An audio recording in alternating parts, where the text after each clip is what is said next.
Death at Gallows Green. Chapter 28. To do the bulk of the labourers bare justice, it must be stated that there is a certain bluff honesty and frankness among them, which entitles them to considerable respect. At the same time, the labourer is not always so innocent and free from guile. There are very queer black sheep in the flock, and these force themselves sometimes most unpleasantly upon the notice of the tenant farmer and that of the landlord. Richard Jefferies, Hodge and His Masters, 1880. Charles woke groggily in the morning after his midnight session with the microscope. He washed and shaved in the basin of hot water Rose Lawrence brought him, renewed his promise to speak to Miss Ardley about Lawrence's suit, and took himself down to breakfast, which was spread on a sideboard in the morning room. He had removed the top from a silver tureen of hot devilled kidneys, and was helping himself when Bradford came into the room, whistling. "I am off to London on the 10 o'clock train," he announced cheerfully. He clapped Charles on the shoulder. "Thanks to you, Mamma's emeralds will be back in her anxious hands this evening." Charles added scrambled eggs and a rasher of bacon to his plate, took a roll from a covered basket, and sat down at the damask-covered table while the butler poured coffee into his cup. After a moment he remarked, not looking up, "I take it from your remark to Miss Ardley yesterday that she has consented to your calling."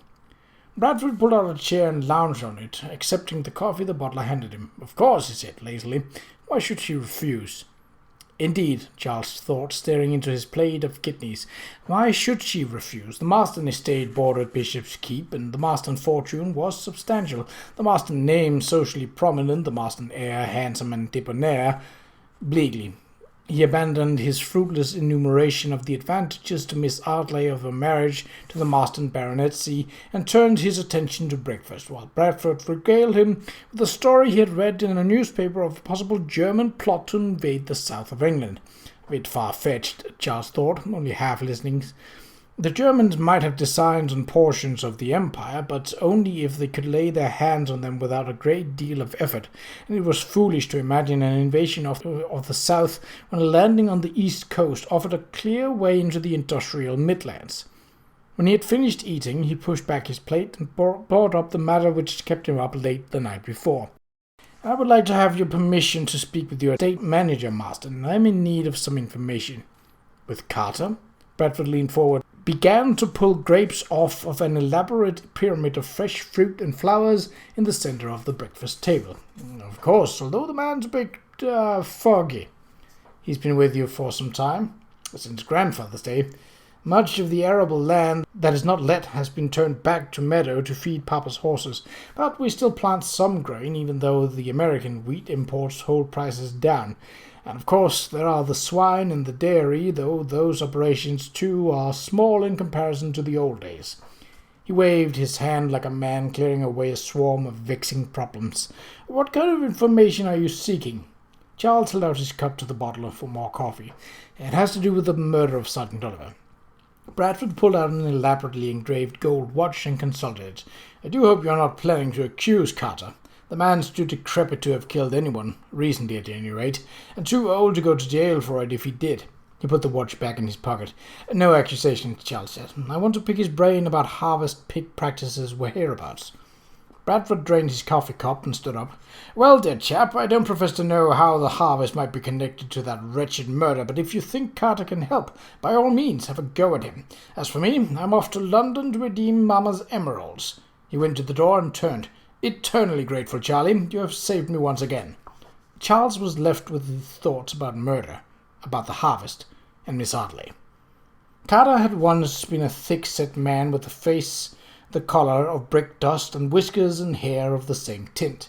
Now his girth had softened and sagged into his belly, his ruddy complexion lined and faded like a dried pippin too long on the tree, and the fringe of a rusty whisker beneath his jaw was streaked with white.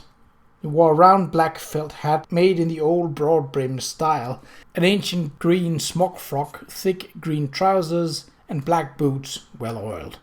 Charles found him standing at the corner of a field, shading his eyes to look out over a gang of men at work with a noisy, hissing steam plough that turned the dark red soil in even rows. The plough was drawn back and forth on a cable strung between two traction engines posted on either side of the field and followed by a crowd of rackers, black rooks, searching the turned-up cloths for worms and grubs. The old man leaned on a carved oak stick, looking from the ploughman to the northern sky and back again. "A good day for ploughing," Charles remarked, but he introduced himself and mentioned his errand.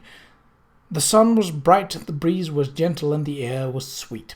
The old man turned flint blue eyes on him. "Oh, 'tain't." Taken aback by his gruff reply, Charles asked, "Why not? The sky's clear." "No, 'tain't." Carter said again, gestured toward the north. "See that grey cloud windward? A glass be falling too.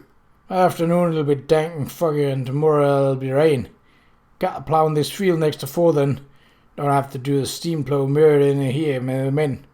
Charles thought to himself that he preferred the sights and sounds of the horse-drawn ploughs of his childhood, when teams of horses, each with a boy at the head and a ploughman behind the shaft, moved up and down the field, striping the pale stubble with widths of darker furrows, and with none of the menacing hiss and clanking of the steam plough. But the machinery had its advantages. "I suppose the machines have reduced the labor requirements," he said out loud. Carter gave a sharp, sardonic cackle. "So say some," he replied.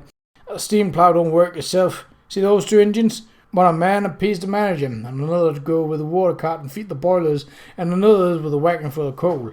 A drill's want men too. Experienced ones, and horses are droid, and the horses want men, and the threshing machine wants regular troop to feed it." He shook his head mournfully. "A better days men and horses will work past midnight till they were fagged out to walked home. But they cared about getting their oats or in or rigging their hay, and they cared about doing it right, and all for 10 bob a week." He took out a large pocket handkerchief and blew his nose. "Now they want 4 shillings extra to cottage for your rent." Charles pursed his mouth thoughtfully. "Do you hire the men yourself?" "No, worse luck." The old man pulled out a chipped pipe and applied a match to it. "That's why they have to be watched, so you know the work's done as you want it. You have to rely on bailies like Russell taught to supply the labour. Every harvest he comes a country, hiring as many as he can from the villages and filling in where he can with navvies and gypsies and such. He supplies the machines too, hires them where you can find them sitting idle." Charles considered for a moment, thinking about his errand and the problem he was trying to solve. Carter's morose description of the coordinated system used to bring in the harvest had shed a new light on it. "The harvesters, then, are not necessarily local people?" he asked. "I'm not." Carter pulled on his pipe, his face grim. "Nobody wants to do field work anymore. It's too hard. Folks would rather fly off to London to hire off for grooms and footmen, and they make more money cleaning rich folks' boots than farming. It's bad. Among them that are left there are a few black sheep, lazy idlers and their rus."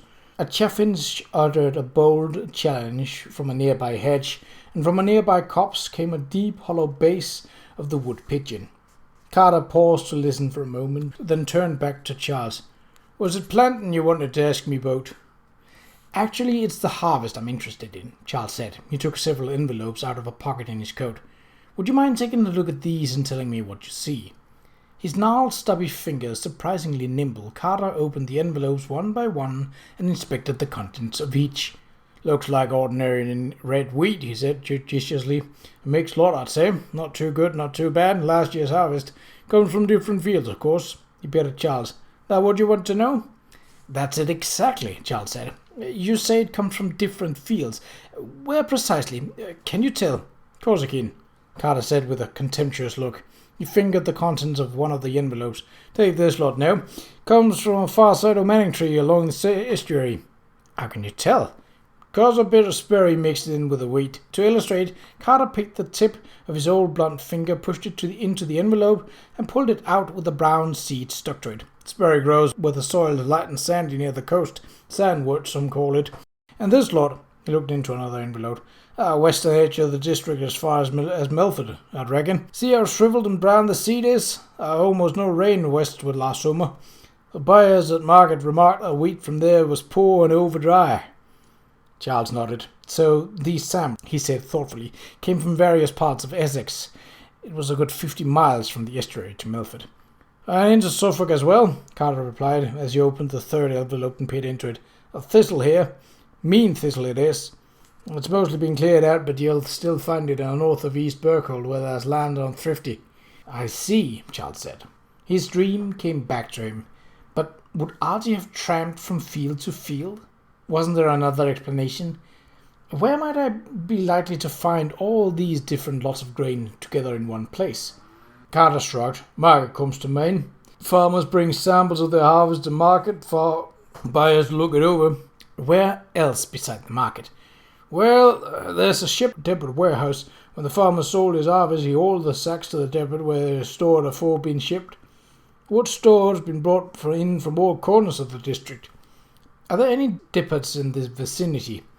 Carter shook his head. You'll find them in towns with warehouses on the railway, Colchester, Ipswich, Chelmsford, and all such alike. Charles had not yet heard what he needed to hear. And where else beside market and shipping depots? Nowhere else. Carter pulled out his pipe and grinned, showing cracked yellow teeth. Except where there's rats in the granary. Rats? Charles asked. The old man spat again, derisively. Thieves, sir, he said. Thieves. That was what Charles needed to hear.